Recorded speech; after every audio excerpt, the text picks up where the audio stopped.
আসসালামু আলাইকুম, সবাই কেমন আছেন? তো আজকে খুব সুন্দর একটা রেসিপি নিয়ে আসছি। আমার হঠাৎ করে মন চাইতেছিল ডিম আলু দিয়ে ভুনা করে খাবো। তো ভাবলাম সবার সাথে রেসিপিটাও শেয়ার করি। দেখুন আমি কি কি নিয়েছি এখানে। কিছু ধনিয়ার গুঁড়া, তারপর মিক্স পাউডার, হলুদের গুঁড়া, আর এখানে আছে গরম মশলা পাউডার। আর এখানে আমি নিয়েছি একটু জিরা পাউডার এবং কালো গোলমরিচের গুঁড়া, আর ধনিয়া পাতা এবং টমেটো কুচি, আর আছে অল্প কয়টা পেঁয়াজ এবং কাঁচামরিচ। তো চলুন শেয়ার করা যাক রেসিপিটা আপনাদের সাথে। এই পর্যায়ে আমি একটা ফ্রাই প্যানের মধ্যে আমার 5 থেকে 6টা ডিম নিয়েছি। ডিমগুলোকে অবশ্যই বয়েল করে ফিল করে নিয়েছি। এখন আমি ডিমগুলোকে ফ্রাই প্যানের মধ্যে ফ্রাই করে নেব। এই পর্যায়ে আমার ডিমগুলো কিন্তু পুরোপুরিভাবে ভাজা হয়ে গেছে, আমি এগুলোকে উঠিয়ে নেব। এই পর্যায়ে আমি পুরোপুরি রেসিপিটা আপনাদের সাথে শেয়ার করব। তার জন্য আমি নিয়ে নিলাম একটা পাতিলা, এবং এটার সাথে আমি অ্যাড করে নেব পরিমাণ মতো সয়াবিন তেল। এই পর্যায়ে আমি অ্যাড করে নেব অল্প কিছু আস্তা জিরে, তারপর লং, এলাচ, দারচিনি এবং তেজপাতা। তারপরে আমি অল্প কিছুক্ষণ এগুলো নেড়ে চেড়ে মিক্স করে নেব। অবশ্যই তেজপাতা এবং লং, এলাচি, দারচিনি গুলো সুন্দর একটা ফ্লেভার যখন অয়েলের মধ্যে আসবে, তারপরে আমি অ্যাড করে নেব পেঁয়াজ এবং কাঁচামরিচ গুলো। এই খুব সুন্দর একটা ফ্লেভার কিন্তু আসতেছে। তারপর আমি অবশ্যই অ্যাড করে নেব কাঁচামরিচ এবং পেঁয়াজ গুলো। অবশ্যই পেঁয়াজের পরিমাণ গুলো একটু বেশি রাখবেন, যাতে করে একটু বোনা বোনা হয়, যেহেতু এটা ডিমের বোনা। তারপর আমি খুব সুন্দরভাবে এগুলোকে একটু সুন্দরভাবে নেড়ে চেড়ে মিক্স করে নেব। এই পর্যায়ে চুলার ফ্লেমটা কিন্তু হাই করে দেবেন বা মিডিয়ামও রাখতে পারেন। তারপর আমি অ্যাড করে নেব পরিমাণ মতো লবণ। দেখুন, লবণটা আমি অল্প একটু অ্যাড করলাম, কারণ পরবর্তীতে আবার আমি রান্নাটা হওয়ার পরে আমি চেক করে নেব লবণ কতটুকু হয়েছে কি। তারপরে আমি আবার লবণ অ্যাড করব যদি লবণের প্রয়োজন হয়। এই পর্যায়ে আমি অ্যাড করে নেব 1 টেবিল স্পুন আদা এবং রসুন বাটা। তারপরে সুন্দরভাবে এটাকে মিশিয়ে নেবেন, খুব সুন্দরভাবে এটাকে মিশিয়ে নেবেন। তারপর আপনাদের অ্যাড করতে হবে টমেটো গুলো। এখন অ্যাড করে নেব টমেটো গুলো। টমেটো গুলো অ্যাড করার পর আমি অল্প কিছুক্ষণ নেড়ে চেড়ে মিক্স করে নেব। তারপর আমি এটাকে ঢাকনা দিয়ে রেখে দেবো 4 থেকে 5 মিনিট। টমেটো গুলো যখন হালকা কুক হয়ে যাবে, এরপর যে আমি অ্যাড করে নেব আমার রেখে দেওয়া মশলাগুলো। দেখেন এখানে আমি অল্প 1 টি স্পুন আমি নিয়েছি হলুদের গুঁড়ো। দেখেন হলুদের গুঁড়োটা বেশি ইউজ করা যাবে না, তাহলে কিন্তু হলুদের একটা গন্ধ আসে, আমি খেতে পারি না। আপনারা চাইলে আপনাদের মতো করে বানাতে পারেন। তারপরে আমি দেখেন এখানে নিয়েছি জিরার গুঁড়ো এবং কালো গোলমরিচের গুঁড়া। কালো গোলমরিচের গুঁড়োটা অবশ্যই অপশনাল, আপনারা চাইলে ইউজ করতে পারেন, এটা আপনারা স্কিপ করতে পারেন, এটা আপনাদের একান্ত ব্যক্তিগত ব্যাপার। তবে কালো গোলমরিচের গুঁড়োটা ডাললে আপনার টেস্টটা অনেক ভালো হয়, আমার কাছে খুব ভালো লাগে। আর এটা হচ্ছে ধনিয়ার পাউডার। অবশ্যই ধনিয়ার পাউডারটা একটু কম ইউজ করার চেষ্টা করবেন, তাহলে কিন্তু ধনিয়ার পাউডার কিন্তু তিতা হয়ে যায় অনেক। তারপরে এখানে আছে অল্প একটু গরম মশলা, আমি গরম মশলাটা এখানে দিয়ে দেবো। গরম মশলা অবশ্যই একটু কম ইউজ করেছি আমি, 1/2 টি স্পুন।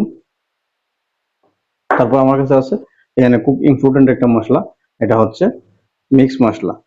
আপনারা রেডিমেড কিনে নিতে পারেন বা আপনারা বাসায় বানিয়ে নিতে পারেন।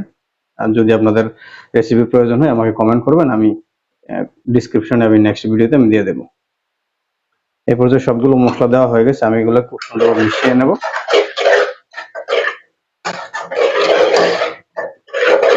এখন তারপরে আমি অল্প একটু পানি অ্যাড করে নেবো এটাতে,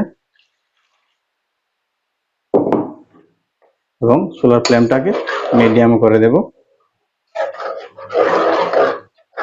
তারপর আমি এটাকে ঢাকনা দিয়ে 5 থেকে 7 মিনিট ঢাকনা দিয়ে রেখে দেবো, যতক্ষণ পর্যন্ত না মশলাটা ঠিক মতো বোনা বোনা না হবে ততক্ষণ পর্যন্ত আমি ঢাকনা দিয়ে রেখে দেবো। এবং মাঝে মধ্যে ঢাকনা ওপেন করে আমি এটাকে একটু নেড়ে চেড়ে মিক্স করে নেবো, যাতে করে নিচে লেগে না যায়। এই পর্যায়ে আমি ঢাকনাটা উঠিয়ে নেব। ঢাকনাটা উঠানোর পরে আমি অ্যাড করে নেবো আমার রেখে দেওয়া একটা আলুকে আমি এরকম ভাবে ইউজ করে কেটে রেখেছিলাম। আপনারা চাইলে অন্য কোনো স্টাইলে ইউজ করতে পারেন। দেখুন আমি পর্যায়ে অ্যাড করে নেবো এটাকে, তারপরে একটু মিশিয়ে নেব আলুগুলোকে সুন্দরভাবে।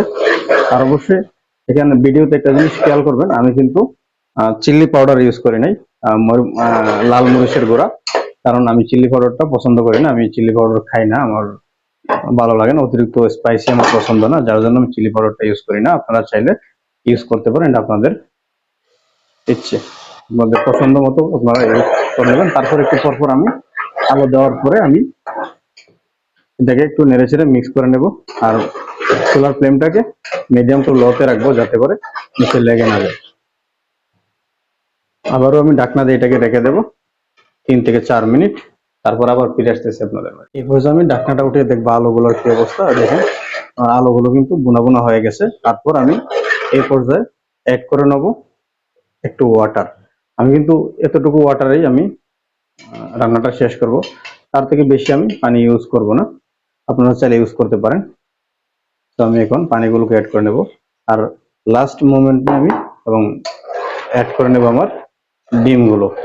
আমি এখন এই পর্যায়ে ঢাকনা দিয়ে এটা রেখে দেব 5 থেকে 6 মিনিট, এবং চুলার ফ্লেমটা থাকবে মিডিয়াম। তারপরে অবশ্যই ডিমগুলো অ্যাড করবেন। আলুগুলো সিদ্ধ হওয়ার আগ পর্যন্ত অবশ্যই আপনারা এটাকে কুক করে নিতে হবে। দেখুন আমি কিন্তু 5 থেকে 7 মিনিট ঢাকনা দিয়ে রেখে দিয়েছিলাম, তারপর আমি এখন দেখবো এটাকে কি অবস্থা। দেখেন আমি এখন অ্যাড করব এটাতে আমার রেখে দেওয়া 6টা ডিম। অবশ্যই ডিমটা অ্যাড করার পর একটু হালকা এটাকে মিশিয়ে নেবেন, তারপর কিন্তু বেশিটা নাড়াচাড়া করা যাবে না, তাহলে কিন্তু ডিমগুলো ভেঙে যাবে। তারপর এটাকে আপনারা ঢাকনা দিয়ে রেখে দিবেন হাই ফ্লেমে 5 থেকে 7 মিনিট আমি ঢাকনা দিয়ে রেখে দিয়েছিলাম। এখন আমি আবারও আপনাদের মাঝে ফিরে আসছি। দেখুন এই পর্যায়ে আবারও আমি এটাকে ঢাকনা দিয়ে রেখে দেব 10 থেকে 15 মিনিট, বা তার চেয়েও বেশি কম আপনারা করতে পারেন, এটা অবশ্যই আপনারা বুঝে শুনে করবেন। এভাবে আমি ঢাকনা দিয়ে এটাকে রেখে দেবো, একদম ফাইনাল এটা। তারপর আমি শেষ মুহূর্তে আমি অ্যাড করব অল্প কিছু কুচি কুচি করে রাখা ধনিয়া পাতা। একদম লো করে রেখে দিবেন, সোলার ফ্লেমটাকে একদম লো, একদম নিভু নিভু করে রেখে দিবেন। তো গাইস এই পর্যায়ে রেডি হয়ে গেল আমার ডিম বোনা বা ডিম কারিও বলতে পারেন এটা। দেখেন খুব সুন্দর লাগছে আর খুব সুন্দর একটা ফ্লেভার আসতেছে। আশা করি সবাই বানিয়ে ট্রাই করবেন। এখন আমি মিশিয়ে দেব ধনিয়া পাতা। ধন্যবাদ সবাইকে দেখার জন্য এবং